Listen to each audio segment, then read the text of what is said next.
What a fight. What a fight. Boxing.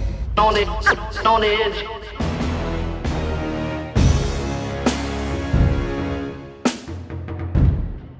Triple G retains his IBF middleweight title and picks up the WBA middleweight title. That was a unification fight in Japan against Ryota Murata. That was an absolutely tremendous battle. Wow, hats off to both of those guys. I hope they're okay, because that was, you know, there was some serious leather being exchanged there. Tremendous action, great win for boxing fans. Let's talk about the fight. Okay, so pre-fight I was like, there's no way this fight isn't going to be a really good fight, because both guys don't like to take a backward step, and both guys are extremely courageous. And you know, obviously Murata's got that samurai warrior spirit, and Golovkin's Golovkin. And I said, who could impose their style, meaning like, you know, who could do what they're better at, i.e. push the other one back. And you know, and I was mentioning Golovkin would have more success on the inside because his punches are technically shorter and sharper, and he's more powerful for punching. But let's start from the beginning, because obviously Triple G was having some issues early on. He was getting hurt to the body, you know, not drastically hurt, but you could see the look on his face. He looked a bit I don't know what, like distressed or distraught. He looked, you know, he looked like okay, this is going to be, he's in for one hell of a fight down the stretch. And Murata came out and he was pushing him back. He was pushing Triple G back, which is why he was having excess. He was targeting the body, which, as we all know from the Derevyanchenko fight, that was, you know, Triple G's kryptonite. Okay, so, and Murata's really good at doing that. He's got a really good straight right hand to the body. He was landing that, and he was landing the left hook to the body, and he was hurting Triple G, and he was pushing him back, and that was why he was having success, obviously. But Triple G, I think, you know, his inactivity played a part. He's obviously, you know, he's in Japan. He's never fought there, I don't think. And you know, he's in Murata's backyard. Like I said, he's been off for X amount of time. His timing could have been a bit off. The whole inactivity, it takes a while to get into the fight, and I did say that pre-fight. I was like, it might take Golovkin a few rounds to adjust, and once he does, he'll settle into the fight a little bit. But Murata was pushing him back, and he looked very dominant, you know. And you know, round 3, 4, like, look on Golovkin's face, I don't think I'd seen it like that before, you know. I was like, this guy, he's in for a tough fight.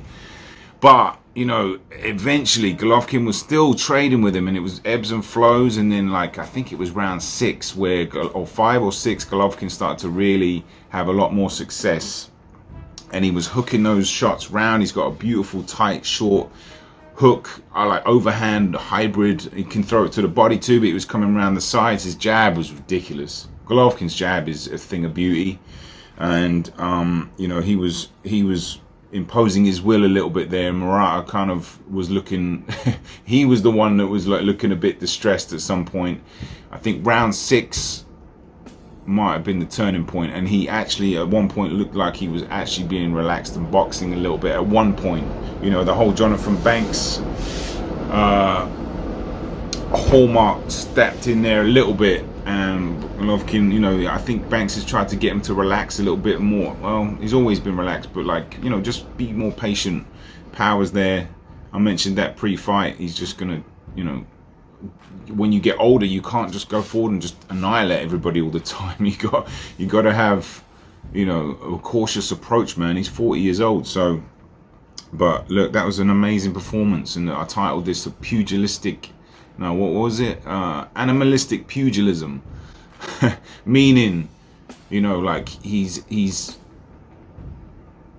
just bringing out that animalistic side whilst, you know, being a pugilist in such beautiful fashion, sticking to his jab. The jab was what created that right hand to the left of mouthpiece fly out of Murata's face. And you know, it's like, it was just and Golovkin's an animal. They're both animals, but that was a great performance. And straight away people were saying, oh, you know, Canelo's gonna walk through him. I'm like, I don't know. Can he? I mean, look, I'm sure Canelo will be rubbing his hands at the thought of, you know, going downstairs to his body and annihilating that. That is obviously a massive weakness for Triple G.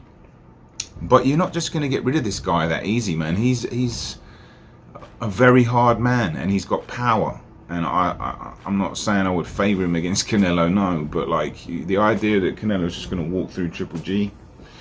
Look, it's obviously the fight probably won't be for another, what, maybe in September, assuming Triple G Canelo comes through the Bivol fight. Golovkin will be, you know, when you get to that age, you know, the father time goes a lot faster. So, but I still think he gives Canelo a few issues. I really do. I mean, he's a born fighter, you know. This guy is unbelievable. And it's an absolute honor to watch these fighters through our generation. Fighters like these guys, especially Triple G. It's just a historic fighter, and we should be cherishing these guys, you know, because we get to benefit from the entertainment of these guys punching each other in the face as hard as they can, and it's marvelous. You know, I love boxing so much, and I love fights like this, and I'm just, you know, glad I woke up. I got home quite late last night, and I woke up, so if I look a bit tired, it's because I am. But I need to get a couple more hours kip before there's more fights on tonight. But in terms of the fight, incredible stuff. Triple G, I think, you know, once he started to push Murata back, and he started to get his shots on the inside, and he started to impose what he wanted to do, push him back. That was always going to be, you know, a success for him. I said that pre-fight, whoever can push the other guy back and have more success and do what they should be doing and what they're better at doing, then they'll have more, you know, chance of winning. And Murata, you know, he gave it everything he had early, and you know, that's psychologically draining when you're hitting a guy with your best shots and they're still there. Hey, listen, tremendous fight for both guys. I can't really explain how much I love boxing. You know, I love fights like this, and shout out to any boxing fans out there. And thank you to all the subscribers. Let me know what you think. Do you think Canelo's going to walk through Triple G? I know he looked vulnerable. I know he did, but like, this is why he's such a good fighter, though, because he can weather the storm. And is it going to be at super middleweight? Is Triple G going to move up? I don't know, actually. Maybe someone can help me out with that. Is that fight going to be at super middleweight? I think so, right? Will Triple G be a little bit bigger and able to? I don't know. It's fascinating either way. So, but I would love to know your thoughts on the fight. Boxing wins again. Triple G wins again, retains his IBF title, wins the WBA strap unification fight. Boxing's flying right now, okay? And it's great. Well, listen, that's it from me. I hope you guys are good. I'll see you soon, man. Boxing on the edge. Boxing on edge.